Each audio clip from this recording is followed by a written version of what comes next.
So I feel like in dating, you could classify different kinds of people as different kinds of meals. So you've heard someone say, oh, that person's a real snack. Like, there's a snack I'd like to take a bite out of.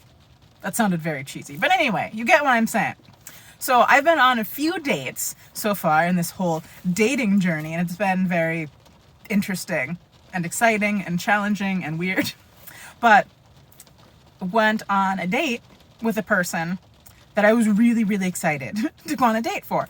So I met him out in the wild, sort of. Showed up to a group of like-minded individuals that I was helping to run.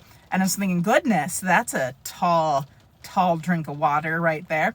And I was really excited because he asked me out. And I literally jumped up and down. I can't remember if I've talked about this on YouTube. Sorry if I have. And I was looking forward to it. And then we were chatting and I was thinking, whoa, this is a very charming person. And there were literally times when I would like melt in my chair and just be like, who is this person? Like, I need to be careful. This is a person that I could have feelings for very quickly and it would probably not be great. I feel like the slow way is better and build a better foundation. Sometimes those quick, explosive ones might be no bueno. And so we set up a date the day after we met, and it was really good. And there were some spicy feelings going on. And I knew that I would not want to participate in spicy times after, because it just doesn't feel good. And then there's also other reasons as well, because I am bonded to some of the people in my polycule, so we can call it the tree, and basically, we want to have like a clean STI, not clean, that's not how you're supposed to say it, negative STI panel for potential partners and protection and all of that stuff. So if somebody you just met that you don't really know or trust, and even if somebody's like, oh, hey, look at my clean negative panel, you don't know if they've been with other people since then. I don't know. So having that trust is really important. So just some new person. Nope. No. Keep the tree safe. Protect the tree. The tree is sacred. So that was one reason. 2, just does not feel good for me. If there's no emotional connection afterwards, I will feel icky. And then 3, I think he was a player.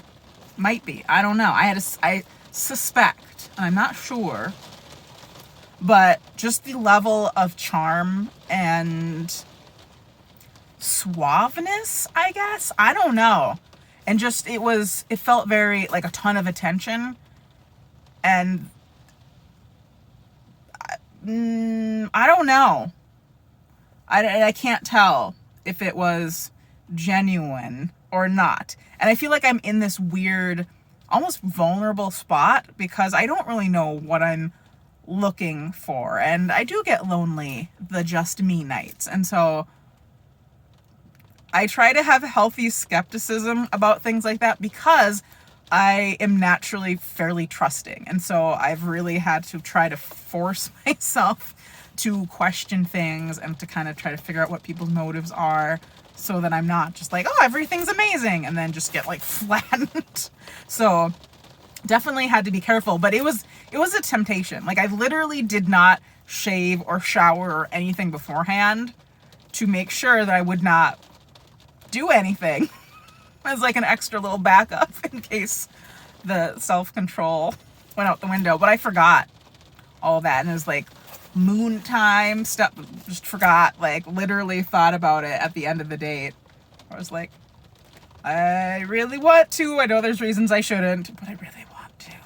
And I had been wondering if I was demisexual for a little bit demisexual, because I do get attracted to people without an emotional connection, but I hadn't experienced any sort of spicy feelings for anyone without an emotional connection. So the 2 people I love could just glance at me and I'd be like, I'm ready. I'm ready to go. But anyone else, I'd be like, oh, no thanks. But yeah, not demisexual in the slightest, apparently. And we had a little bit of a smooch at the end, and I was just like, F me. This person probably knows what he's doing in the old bedchamber. But I made myself go home, and we had a quick little chat of like, hey, had fun, blah, blah, blah. After that, and then I didn't hear from him. And because he had messaged a lot beforehand, I was thinking, okay, dude's probably player, probably put in all that attention to try to get the desired outcome, did not get the desired outcome, and was donezo. But then I did just get a message from him, and I'm like, I don't know what to do. Be very careful, obviously. But when I was thinking about it, about food, I was thinking, this dude could be junk food. Maybe not, but if he is more of a player type fellow, junk food. Like, you'd probably have a really awesome time, and then you would not feel good. So he'd be like a little Debbie cake. You know, like it's plasticky, but it's sweet and somehow delicious. I don't know. I haven't had one in years, but I remember loving them. And it would feel just terrible in my body. But, it'd be fun while eating it. And then there's people who I think are just whole ass meals. Wholesome, home cooked, well balanced. There's healthy protein in there. There's healthy fats. There's plenty of vegetables, maybe some healthy carbs if that's your thing. And there's a person I've dated a couple times that I think is a whole ass meal. Like a home cooked.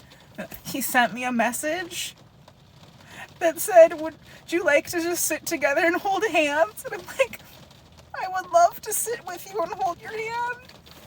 Why are you so precious and innocent and sweet? It was so cute. And this is like a very emotionally intelligent person and just very in tune. And I was like, yeah, that's a whole ass meal right there. And I need to partake of that meal. But it's weird because it's like I want the junk food. Because I feel like that's quick and easy. But it would probably just destroy my insides. That's in more ways than one. It's terrible. But yeah, I think we sometimes can have that attraction. And I still don't know. I'm still figuring things out, but I'm making sure to be very careful. And making sure to give the whole ass meal the attention that he deserves. Because that's nourishing. That's a nourishing person. Should probably not give as much attention to the junk food unless he turns into a whole ass meal. We will see. And this is also just kind of joking too, because I realize it sounds really awful. But like, that person's junk food. I'm sure he's a lovely person, but dating is weird. And then I'm trying to figure out what are the dates that are kind of boring, and you're like, stale popcorn, like stale movie popcorn. Maybe is that what it would be? Because I've gone on a couple dates where they've been like, this is okay. But maybe they talk about themselves like a ton. I'm happy to listen, but when I do want to talk, I want to talk. I want somebody else to return the favor. If I've listened to you 90% of the time, like, let me get in my 10%, please. I would really like that. So yeah, there's a couple stale popcorn dates. So that's the other category. I'm sure there's more. We need to make an entire menu. And then maybe we can just hop on Bumble or Tinder and be like, I want a whole ass meal. Or I want some junk food. Or some stale popcorn. I don't know. Let's make this a thing. Let's get it going. Okay, bye.